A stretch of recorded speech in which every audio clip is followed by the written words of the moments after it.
Hi good evening అందరికి. నాకు స్కార్వీ నుంచి అయితే 1 lakh అచీవ్మెంట్ గిఫ్ట్ అయితే వచ్చేసింది. అది మీతో షేర్ చేసుకుంటున్నాను. చూడండి, స్కార్వీ నుంచి అయితే 1 lakh గిఫ్ట్ అయితే నాకు వచ్చేసింది. దీంట్లో ఏమేమి ఉంటాయో మీతో ఏంటంటే, మనకు కష్టపడి వర్క్ చేసినప్పుడు మన కంపెనీ నుంచి చిన్న పెన్ వచ్చినా మనకి హ్యాపీనెస్ ఉంటుందండి. మన సక్సెస్ గుర్తించి కంపెనీ వాళ్ళు పంపించే ప్రతి ఒక్క గిఫ్ట్ అనేది మనకి చాలా మెమొరబుల్ అండి.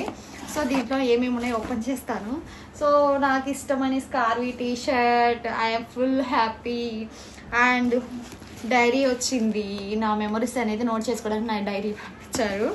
సో వచ్చేసరికి విజిటింగ్ కార్డ్స్ అనేది సేవ్ చేసుకోవడానికి స్కార్వీది అనేది పెన్ వచ్చిందండి. సో పెన్ కూడా వచ్చింది. సో వచ్చేసరికి ఆల్రెడీ నాకు వచ్చి కూడా చాలా డేస్ అయింది కదా. నేను ఆల్రెడీ నా స్కూటీని స్కార్వీ నుంచి వచ్చిన అమౌంట్ స్కూటీ కొనుక్కున్న దానికైతే ఇది వేసుకున్నాను. అండ్ వాటర్ బాటిల్ నా సక్సెస్కి స్కార్వీ పంపించిన మెమరీ గిఫ్ట్ అండి. I'm full happy. ఇదంతా మీరు షేర్ చేసుకుంటున్నాను. బాయ్.